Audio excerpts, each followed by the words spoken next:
What happens when distinguished scientists and academics have paranormal encounters?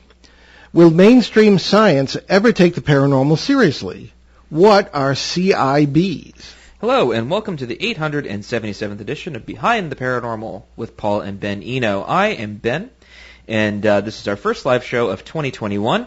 We're coming to you from WOON AM and FM radio in Woonsocket, Rhode Island, on the Paranormal Radio app, and from TalkStream Live, and on TuneIn.com. I'm Ben, and those deep questions came from my co-host, partner in Paranormal Adventures, and Dad, Paul.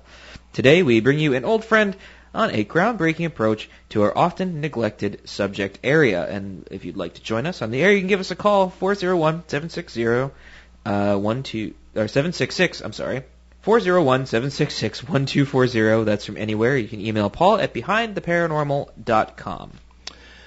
Coming to us via Skype today is Reinerio Hernandez. He is the organizer of the new Consciousness and Contact Research Institute, or CCRI, which in this neck of the woods means the Community College of Rhode Island. So we'll have to be sort of specific about that as we go. He's also one of the four co-founders of the Dr. Edgar Mitchell Foundation for Research into Extraterrestrial and Extraordinary Experiences, or FREE for short. He is co-editor of the historic 820-page book titled Beyond UFOs, The Science of Consciousness and Contact with Non-Human Intelligence. And here I have the ponderous tome, Volume 1. Anybody who's watching the video stream can see it there, and we'll display it as we go. That's pretty impressive. No, it's humongous, yes. And it's only Volume 1. He is co-editing the forthcoming book, A Greater Reality, in 3 volumes, which will extend the discussion to paranormal contact with all other kinds of intelligences. A graduate of Rutgers University and a practicing attorney, Ray is a PhD candidate at the University of California at Berkeley. He and his entire family are themselves experiencers. His websites include experiencer.org and consciousnessandcontact.org. So, Reinerio Hernandez, welcome back to Behind the Paranormal. Thank you for the warm and loving introduction from both of you. Well, we love you, Ray. We love you. They love you here in Rhode Island. Yes. So it's been quite a while since you've been back on. My dad and I were just talking about it, and apparently it was 2012. Was that the last time? 8 years. Is that possible? Yeah, we had a lot of people from Free it could not have been 2012 because Free was formed in 2013, in August of 2013. Oh, okay. So, well, maybe our calendar's off, or whatever. But it's good to have you back in any case, no matter how long. Quite a while. Yeah. Right. So I guess we'll just kind of hop right into it. So please tell us about the 5-year study Free did on experiencers, and what were your findings? Okay. As you duly noted, I have an academic background. My PhD candidacy at Berkeley was back in the late 80s until about 1990. And then my ex-wife had a brain aneurysm, and I had to quit writing my dissertation. So it was never completed because I was basically working 2 full-time jobs, taking care of 2 little babies, my now deceased ex-wife who was severely ill, her mom, and a sister that was still in high school. So needless to say, I was a frustrated wannabe academic. All I needed to do is to finish my dissertation. So fast forward now to 2012. Here I was, a total atheist, materialist, with an academic background, and I had been working as an IRS tax attorney for estate taxes. I only go after the multimillionaires now. Don't get scared. And I had zero knowledge nor interest in the paranormal, UFOs, near-death experiences, out-of-body experiences, ghosts of spirits, etc. And then one day, my wife and I had an experience in our living room with an energy being that totally healed our dog, who we were going to be euthanizing later that afternoon. The dog was totally paralyzed. And my wife had been praying the night before, all night, because she was, emphasis on the was, a devout Catholic. And this energy being appeared. my wife disappeared in front of me with the dog. This energy being put me to sleep, and when I woke up, my wife reappeared, and the dog was running around fully healed in our living room. And then after that, my wife began to see these very large UFOs very up close. And then she would call them down because she viewed them as angels. And so she would go out and pray to communicate with her angels, and these huge UFOs would appear. And then same thing happened with me. I tried to call down a UFO to give it thanks. And one huge, gigantic, let me switch to the term UAP, unidentified aerial phenomenon, because that's a much better description of it, appeared. And eventually my daughter got to see it. She was right there next to me, and 3 friends, adult friends. And this object was literally right on top of my next-door neighbor's house, 30 feet away from us. And that lasted, that experience lasted about 45 to 50 minutes. And then began a 3-year journey of having nonstop paranormal experiences. Some with my wife, but primarily with me, and some with my daughter. And so when I did an academic literature review, and for those that might not be familiar with it, is what you do is you try to find out what has been written by PhD academics, what has been done scientifically or academic in general of the genre, and that was people that are having contact with UFO-related non-human intelligence. And what I realized was that there was no statistical studies at all. There were a few very, very limited studies, statistical studies, and then there were tons of anecdotal research of case studies. You know, this person had a UFO contact, this other person had a UFO contact, the works of Dr. John Mack, these were anecdotal case studies, but there was nothing statistically that was written about this phenomenon. And so I had an experience. I don't know how much detail I should go into it, because these experiences are very detailed. But basically, I was brought to another reality, and I was shown that all of what I now call the contact modalities, which are all the different ways that humans are piercing the veil of our reality and having contact with non-human intelligence, i.e.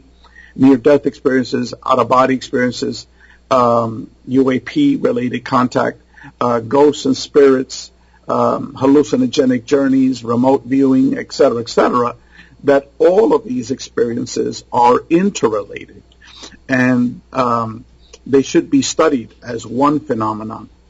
And so, and immediately after that experience, I had 3 people who I'd never communicated before in my life contact me, basically, and that was Mary Rodwell. She's one of the world's leading researchers on UFO contact experiences. And Dr. Rudy Shields, who is an emeritus professor of astrophysics from Harvard University. They both contacted me. And then I was told by Rudy Shields to contact Edgar Mitchell. So within basically 48 hours of me having this experience of being brought to the solar reality, I was at the home of Dr. Edgar Mitchell. And then I was there more than 6 hours. And it was at his home that this organization was founded. And so the initial intent of the organization was to get some statistical data on UFO contact experiencers, because you cannot compare UFO contact experiencers with NDE experiencers or OBE experiencers. And in the NDE field, for example, there literally have been hundreds of academic publications. But with the UFO contact experiences, there was just 2 or 3 statistical studies, small statistical studies that were done by academics in this field. So you didn't have enough data to be able to do this comparison. So what we did is we organized a very large group of PhD academics together with the leading researchers, non-academic researchers in the field. The people literally had their boots on the ground. People like Kathleen Martin, who I'm assuming you've had on numerous times. Oh, yeah. And we've had Barbara Lamb. We had Dr. Leo Sprinkle. We had Mary Rodwell from Australia. Denise Stoner, who worked very closely with Kathleen Martin for many years. And then we had numerous PhD academics. And so we established a research group where we would get advice from the researchers, the non-PhD researchers. But the people that drove the study were the PhD academics. There were 3 co-chairs.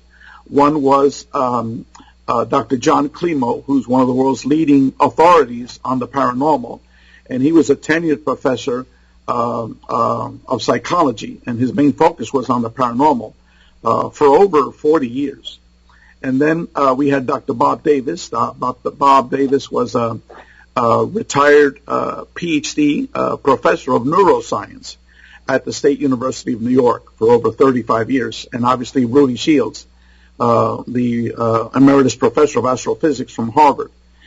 Edgar was part of that committee. We had a PhD statistician, Dr. Russell Scalpone. Leo Sprinkle was a PhD academic from the University of Wyoming, and several other individuals, PhD academics as well. And so we went about this process of, how do you begin to study something that's never been studied before? And so what we developed over a 9-month period, it took us 9 months meeting once a month, to go over the research methodology. And what we developed was 3 surveys. 2 of them would be quantitative in nature. The quantitative questions totaled over 600 questions. And then we had 70 open-ended questions, qualitative questions.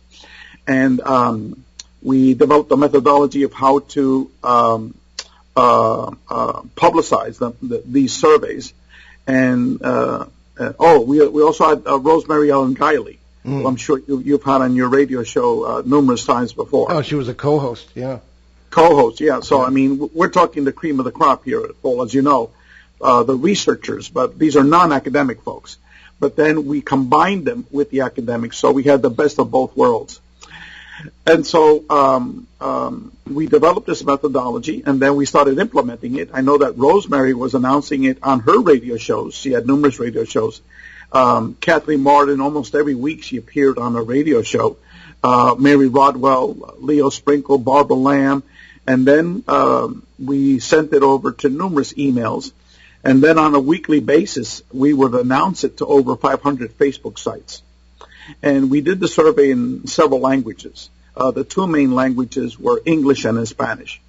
In the English language survey, we had responses from over 4,250 individuals. That's a hell of a lot of responses. And these are individuals from more than 100 countries. And so, and in the Spanish language survey, as a matter of fact, we had it from every Spanish-speaking country, and over 1,000 responses. So now we had data of what this phenomenon was all about. And then subsequently we published it in our book, Beyond UFOs, which is 820 pages, which is the maximum allowable by Amazon if you self-publish it. And we're giving away Chapter 1 and several of our chapters for free. And Chapter 1 is 120 pages, and it has much of our data publicized in Chapter 1. So if you want a free copy of Chapter 1 and several chapters, send me an email at info@experiencer.org. info@experiencer.org. And I'll send you a free copy of several chapters from our book. And so we were never a ufology organization. That was never our interest. The interest of everyone, including all those people that I mentioned, both the academics and the researchers, was on the bigger picture. And that is, what is the nature of our reality? Because when what we discovered in our survey and what these researchers knew, people like Mary Rodwell, Rosemary Ellen Guiley, you, Ben, and your son, Paul and Ben, all of you realize that it's all interrelated. There's no, we've been separating and bifurcating all of these experiences up until recently. And so what we discovered, one of the major findings, was that these 4,250 individuals that took our surveys, what they're having is primarily paranormal experiences. They have physically seen a UFO, like in my case. I've seen 4 very up-close UFOs. And I saw only one time a physical being, this energy being in my living room. But over a 3-year period, it was nonstop paranormal experiences. And that's what we discovered in our survey, that the actual physicality of these experiences were quite minimal. But the paranormal experiences were like more than 95% of their type of experiences. So in general, people saw UFOs. They might have seen a few grays, small gray beings or human-looking beings, but overwhelmingly their lives were paranormal lives. So let me give you just an example from our book. We had over 80% of the people saying that they were having out-of-body experiences. People that have seen ghosts and spirits, it was 2/3 of these individuals. 2 out of every 3 people were seeing ghosts and spirits. And out of those, 60% were actually communicating, interacting with this deceased person. Orbs, another 60% have seen orbs, not via picture, but real live orbs. And multiple colors. We had like 10 orb-related questions. The orbs would materialize into a being right in front of them. It would be a being, and then it would dematerialize into an orb. The orb would go through the walls, through windows. So that was another phenomenon. The near-death experiences. 37% of these people had near-death experiences. Being brought to other realities, like I was. 50% of these individuals stated that, yes, they also were brought to what we coined a matrix reality, which is not our physical 3D reality. And healings, medical healings, just like our dog that I told you about. We asked that question. And Preston Dennett, I don't know whether you've had him on your show before. Yes. Okay. Yeah. I mean, an important researcher in the UFO contact phenomenon. Preston Dennett wrote a book maybe 25 years ago titled UFO Healings. And so I ran across that book. And so all the members of our group said, yes, healings is a major part of this phenomenon. And so we asked a series of medical related type of healings. And lo and behold, 50% of the people that took our survey, yes, I had a medical healing as a result of my UFO contact experiences. And in our chapter, in our book, Chapter 6, Preston Dennett, together with a retired physician, Dr. Joseph Burks, co-wrote a chapter on medical healings.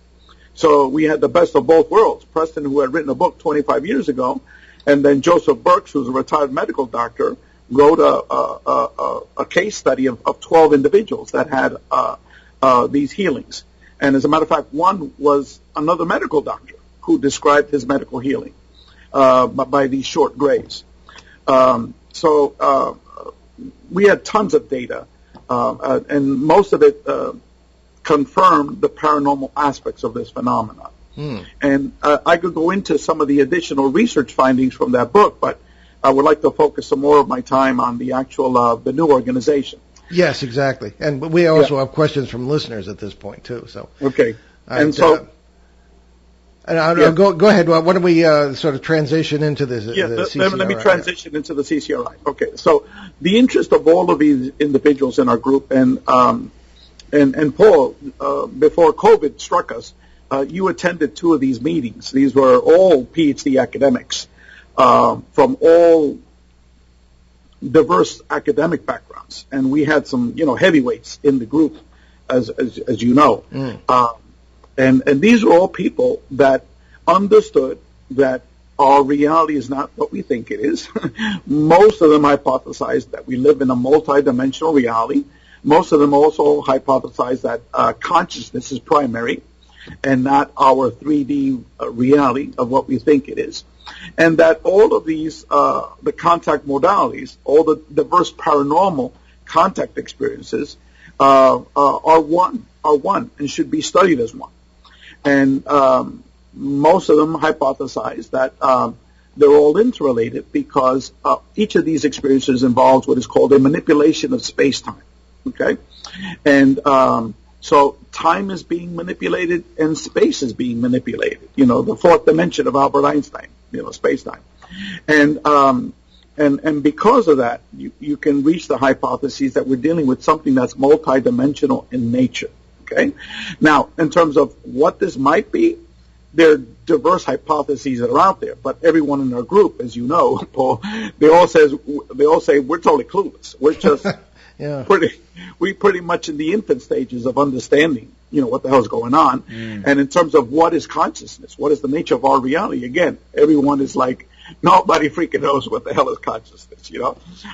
Even the academics that's their profession, studying consciousness, either the neuroscientists or the philosophers of the mind folks, or the people that are studying simulated reality thesis, these theoretical physicists.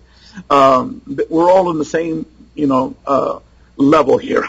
We're totally freaking clueless. So that's why this new organization was started. And our focus is not so much on the nature of consciousness and the nature of our reality, but also focusing on the people that are having these paranormal contact experiences, because many of the members in our group, and also Dr. Edgar Mitchell and Dr. Rudy Shields and myself, we all hypothesize that it's the experiencers, the people that are having these paranormal experiences. They hold the keys, the golden nuggets, to be able to open up that door, to be able to have a better understanding of the complexities of this phenomenon. And just to amplify, Dr. Edgar Mitchell was the lunar module pilot on Apollo 14 and walked on the moon. And he had a number of experiences related to that he explained on the show one time, and were really quite inspiring. So, I know. I'm afraid that maybe I and maybe joined by Dr. Sean S. Bjorn Hagens are rather thorns in the side of the committee because we are constantly demanding new definitions for terms, as we do on the show sometimes. But and also Gary Schwartz, he insisted, I don't like that term, non-human intelligence. I prefer consciousness intelligence. Yeah. We're dealing with a form of human that's not in our 3D reality. So we're still working all that out. Yeah. Why don't we get to maybe some questions a little earlier? Well, why don't we can take our break now, right? We can. Okay. That is entirely possible. Well, the three beards here today, if you're watching on the video, we're going to take our mid-show break, more or less, and you're listening to Behind the Paranormal with Paul and Ben Eno on WOON 1240 AM, 99.5 FM in New England's beautiful Blackstone River Valley, today with our amazing guest, Ray Hernandez of the Consciousness and Contact Research Institute, and we'll be right back, so stick with us.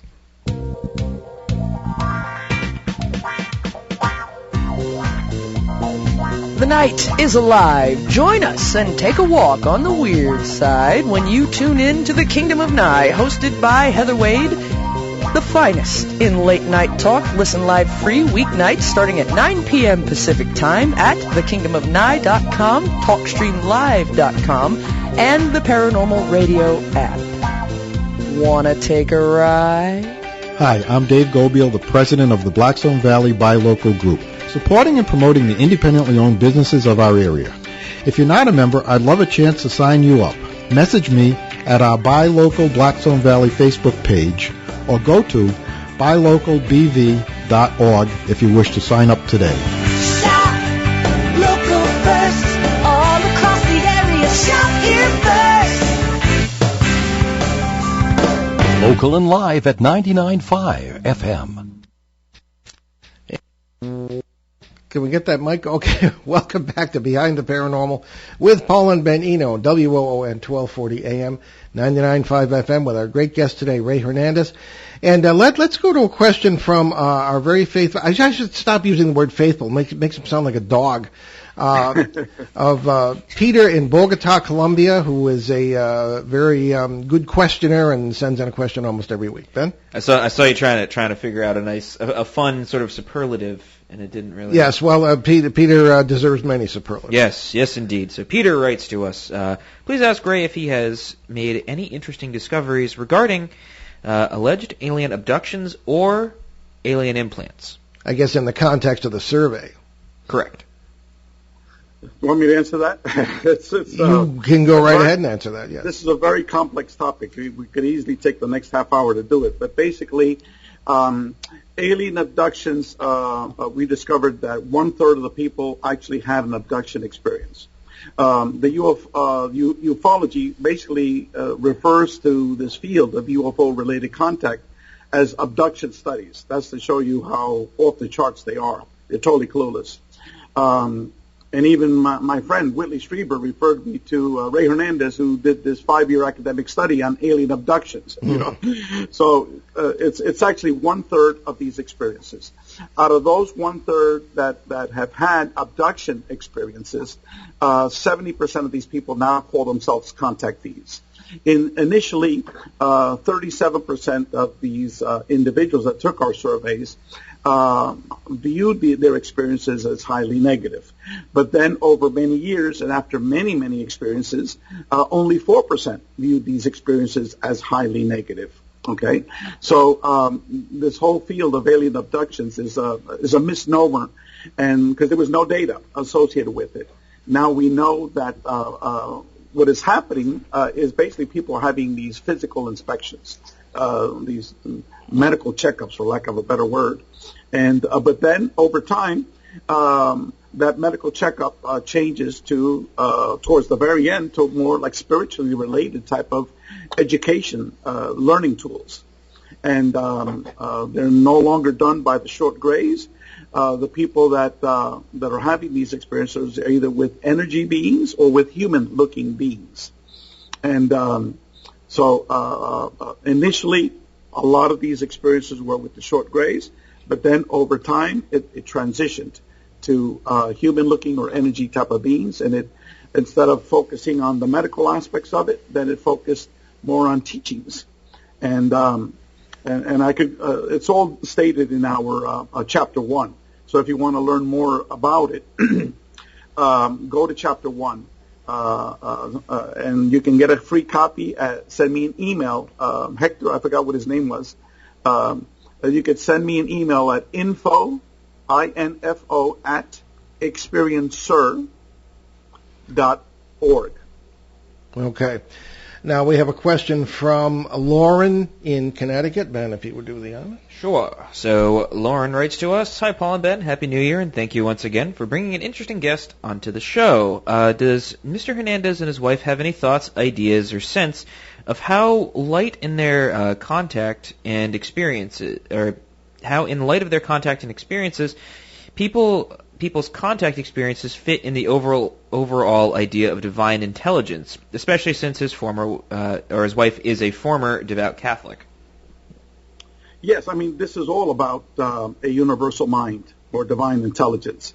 Roughly 85% of people that took our survey stated that this was all about spirituality, that it was about, for lack of a better term, God. But my wife changed substantially. Before our experiences, we had to go to Mass every Sunday. Every Thursday was a group prayer meeting. And if I didn't go with her, there was no dinner for the rest of the week. Now, well, she was boss there. So she's definitely the boss. And now it's, once every 4 or 5 months, we go to Mass, because she's grew up with the church, with the Catholic Church. And no more of these Thursday spiritual retreats. And she's now become much more deeply spiritual. We're at home, she would hug trees, little animals. We wouldn't kill any bugs in our house. We would throw them out. She would talk to trees. She would talk to little animals. Our pets, they have their own divine spirit. Money's not important anymore. She no longer fears, the afterlife, death or whatever. It's a total spiritual transformation. And that's what we found out, that 90% of these people underwent a massive transformation of their personality profile, and it's all centered around the afterlife and spirituality. That's what we discovered, that this phenomenon really is at the bottom line to all of this. It's an awakening of humanity towards our multi-dimensional reality. Well, I must say this is Lauren's lucky day. Usually she gets left back in the line there, but another one just popped in as I happen to be looking at it. Additional question for Ray from Lauren in Connecticut. So Lauren writes to us, just thought of another question. Has Mr. Hernandez collaborated at all with Cheryl and Linda Costa, I should say, and the data that they've gathered? How does his data fit with theirs? My thought is that the Costa's data is more hard and scientific, whereas Ray's is more esoteric, for a lack of better words to describe it. I wondered how the hard data and esoteric data complement and corroborate each other or fit together. Well, if you're talking about 4 PhD physicists in our organization as esoteric, I think that's not the appropriate terminology. Also, I know Cheryl.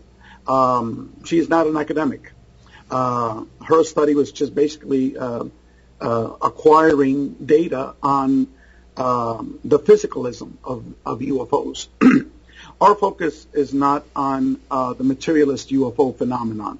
We believe that paradigm has contributed almost nothing to a better understanding of this phenomenon since 1947, when UFOs became a household word in the United States. So, seeing little UFOs in the sky, reviewing pictures and videos, what has that contributed?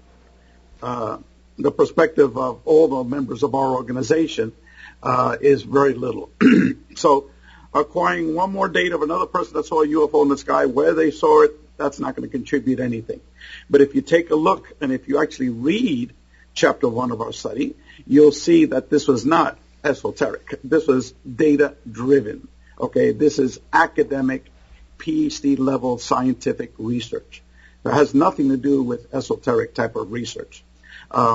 Esoteric type of research is Corey Goode and David Wilcox. Okay, those people are not. Those are not researchers. Those are not academics. Those are BS artists putting forward, esoteric type of presentations. So Cheryl, I believe you forgot her name, but Cheryl Costa. Yeah. Yes. For the lady that sent in that's Lauren. Lauren, Yes. I would highly recommend that you request a copy of our research study, Chapter 1, 120 pages. We'll gladly send it to you in a PDF format. It's info@experiencer.org. And after you read that chapter, you will see that this 110% is not esoteric presentation. This is actually academic, scientific research. Okay, and before we proceed, I wanted to mention that Dr. John Climo, whose name has come up in a discussion today, was supposed to have been our guest today, but he had a non-COVID related medical issue, and we asked for, he's okay, but we asked for everyone's prayers and good thoughts for him, and thank Ray for very graciously filling in at the last minute. So coming in at the 11th hour. Yes, John was one of the pillars of both organizations, of both the Dr. Edgar Mitchell Free Foundation and the CCRI Foundation. And he, in terms of that last questioner, John has published over 100 peer-reviewed publications. And he's most well known for doing the leading academic research study on channeling. His book titled Channeling was translated to 18 languages. And so definitely this is not esoteric literature. This is trying to understand the paranormal in an academic and scientific way.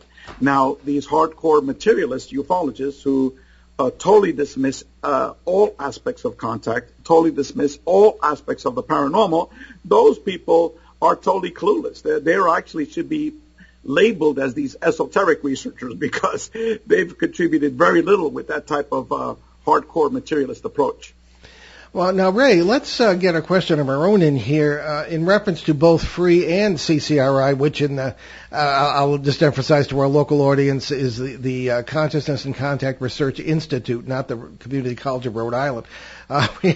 What have been the reactions of academic colleagues to the people who are really, when I'm in the committee meetings, even on the Zoom call, I can smell the ozone and the wires burning from all the brain power. But we have a number of distinguished people. How do their academic colleagues react to their involvement in such a study? Because there's still a lot of stodginess out there. The materialistic. Oh yeah, I mean, Rudy, the Harvard Smithsonian Center for Astrophysics literally has hundreds of these PhD academics studying astrophysics. And Rudy, and a lot of them come in and out as postdoctoral research fellows, et cetera, et cetera. So, Rudy is like the crazy old man, of the group. There's only one person, that's associated with that organization that is a member of the Society for Scientific Exploration, outside of Rudy. So, John Klima was also seen as the crazy madman. Even though he's involved with a group of individuals, and Dr. Sean Hargens was affiliated with that group. That they're teaching transpersonal psychology, and so even within transpersonal psychology, as you well know, Paul and Ben, there's very few of those folks that are focused on the parapsychological aspects of it that gravitate towards the contact aspect of it, let alone the UFOs. Yes. Dr. Kenneth Ring, one of the leading pioneers of near-death experiences, Dr. Raymond Moody, excuse me, sorry, and also Dr. Jeffrey Long. Three of these individuals did not want to touch the field of ufology with a 10-foot pole, okay? So when they first were interacting with me, they were like, I don't even want to talk to this person. UFOs.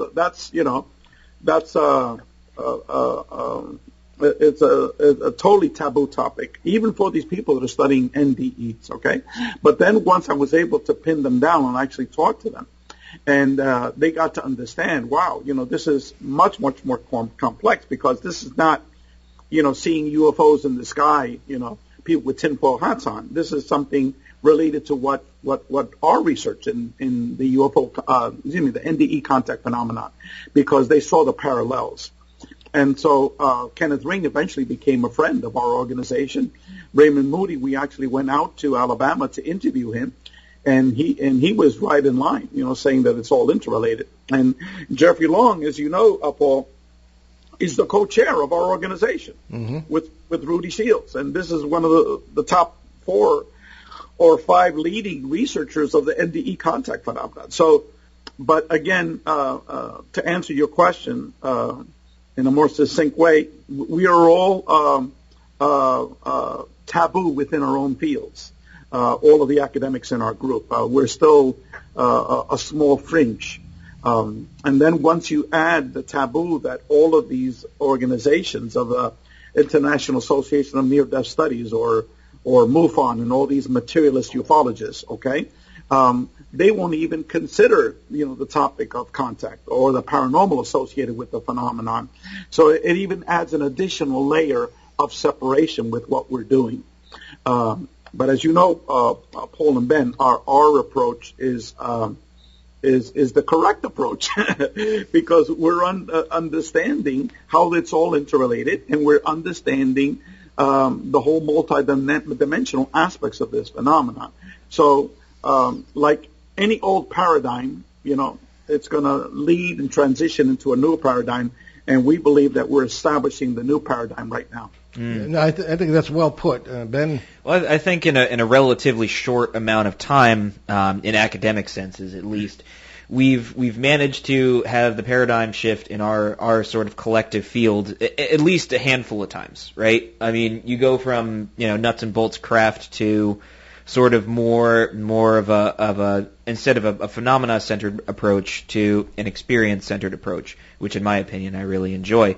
And unfortunately, as with any other sort of serious field of study, you're going to have people with confirmation bias. That's just a given throughout any sort of field of study, because someone walks in with an idea and they say, I'm going to prove it. And that's just kind of that. It's going to be everywhere, unfortunately. And one of the most interesting things that I've seen come out of all of your work, Ray, is I think it's sort of for lack of better words, tapped into a sort of and sort of made its way into a lot of people around us as sort of worldview, right? Over the last sort of 10 years, we've seen more in the ufology field, people focusing more on the experience, or people coming out as experiencers, support groups appearing with sort of focusing on the effects of the experience, whether positive or negative, or turning a negative into a positive. Because I think the major sort of win here is, this affects people. It's not just some sort of event that kind of just happens and you sit there and it happens to you. It has long-lasting effects, And I think one of the fascinating things that's come out of it is sort of the definition of experiencer has changed, and that leads me to this question, which is, how would you define an experiencer? Okay, our definition of experiencer was quite broad. Because the way that term had been used in materialist ufology was primarily associated with someone that's had a UFO-related abduction experience. Okay, what we discovered in our survey was that that's only 1/3 of the people, and even then, the people that did have abduction experiences, they underwent this complete, profound change, and their experiences changed. It started off as an perceived abduction experience, but then later on, their perception of the experience changed, and their experiences changed. So, experiencer, if I would give a broad definition of it, would be any individuals that's had any form of contact with non-human intelligence. Now, non-human intelligence, I'm not referring to ghosts and spirits as being non-humans. No, what I'm saying is a human is a person living in this 3D reality that's alive and kicking, okay, on planet Earth. So it's any other type of conscious intelligence that people, that's not human, that people are interacting with. And that can come via different vehicles. For example, it could come via the modality of you taking DMT, or ayahuasca, or psilocybin. These are hallucinogenic journeys. And that's now being fully documented at numerous universities around the world. It can come via ghosts, perceived ghosts, spirits, can come via a channeling session when people are getting downloads from some type of non-human intelligence, and an interaction and dialogue begins. It can be via near-death experience, which we're all familiar with, or via an out-of-body experience, when their consciousness goes out of their body and people are journeying to different realms and having contact experiences with conscious intelligences. And it also can come via UFO-related contact experiences. Now, these UFO-related contact experiences, most people associate them, first of all, with the short grays. And the short grays is not the number one type of being that people are encountering, okay? It's actually the energy beings. That's number one. The human-looking beings were number two, and then followed by the short grays, okay? So, and then we actually documented 12 different types of beings, or the 12 most documented type of beings. But in terms of these beings, physical beings, we literally had hundreds of different types of beings that people were interacting with. So that leads you to the hypothesis: are these actual, for example, a lot of people have seen 6-foot owls. So is this a 6-foot owl from the 6-foot owl constellation, planet, or is it something else, something a little bit more, dynamic, a little bit more complicated? Is this a reptilian being really an actual reptilian from this reptilian constellation? And there's literally hundreds of different types of diverse reptilians that people are seeing. Are there really 100 different planets out there with different reptilians? Or is it something a little bit more complicated? Same thing with the grays. The grays are described in so many different colors, so many different sizes, so many different shaped heads, eyes. It's not what people perceive it to be on the internet, and even then, it's all diverse to begin with. But what I'm saying is also the more common type of contact, that the people were having were not even the physical contact. They've had the physical contact with those so-called beings, but more than anything, it's non-physical contact, like downloads and communications and hearing voices with some type of conscious intelligence. This is after their physical experiences occur. It usually occurs for the abductees via an abduction scenario. For these other individuals, there are numerous types of experiences that might trigger these events. Some people have these events as a child, these paranormal experiences as a child, and then lead on to a lifetime of contact experiences. One of them, Paul, you need to get on the radio show, which is one of the academics in our group, Dr. Bruce Solheim. He's a lifetime experiencer. Consider it done. He's a member of our organization, and he doesn't research this phenomenon, but he is a PhD that's also a major experiencer. And Dr. Michael Grosso, another PhD, and a major experiencer as well that a lot of people don't know about. Mm-hmm. And I would say roughly a third of the people in our academics in our organization are experiencers. Mm-hmm. Dr. Raul Valverde, now I can go publicly with it because I interviewed him to be put on our website, and he talked about his experiences.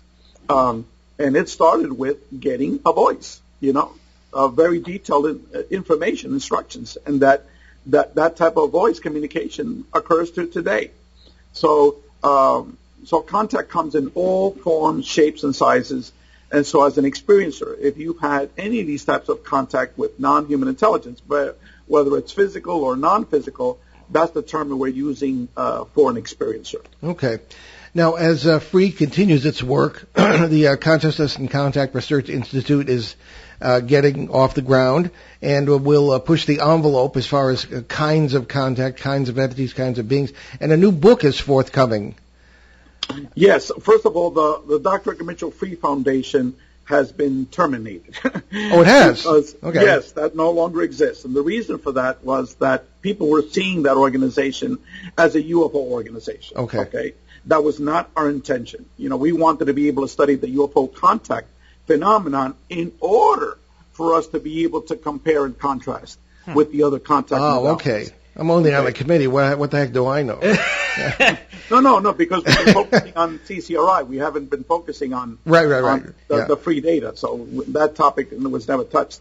So now the CCRI, as you know, Paul and Ben, is to focus on the bigger picture of the contact modalities. Mm-hmm. And so this new book is titled A Greater Reality, the New Paradigm of Non-Local Consciousness, the Paranormal, and the Contact Modalities.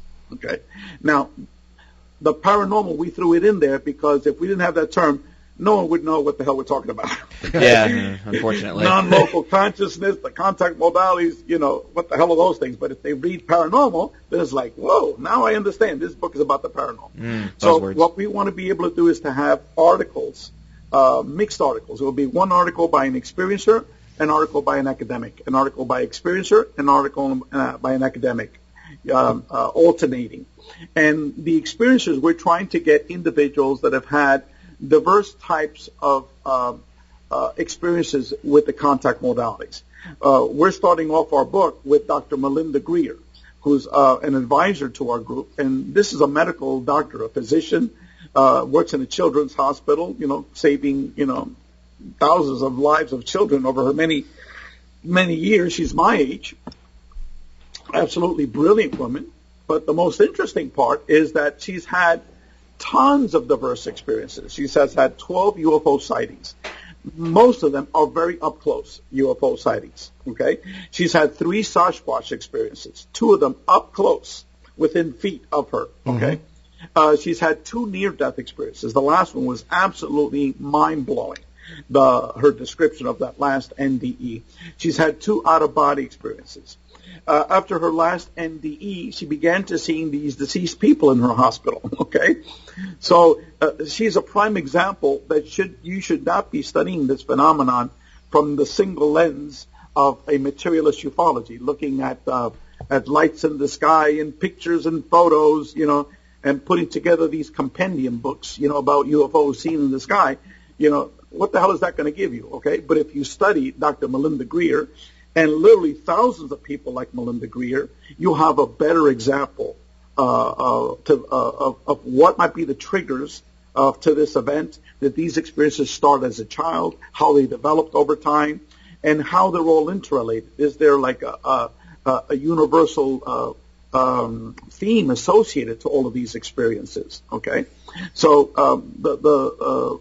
and we're going to be having many people like Dr. Melinda Greer, experiencers that are having multiple types of contact experiences. Okay. And then the academics are going to be talking about, models, what might possibly explain this. Sean has submitted a paper. He has a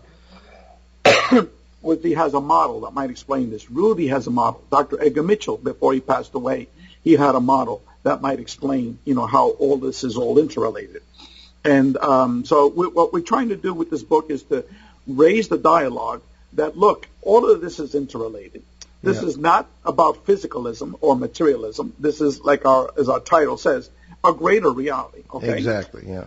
Now, unfortunately, most of these people in these other fields of, UFOs, of near-death experiences, whatever, most of them are still totally clueless to what we're talking about, okay? Yeah. Because the NDE folks is just NDEs. What the hell does NDEs have to do with UFOs? What does it have to do with people that are going out of their bodies, OBE experiences all the time? No, this is NDEs.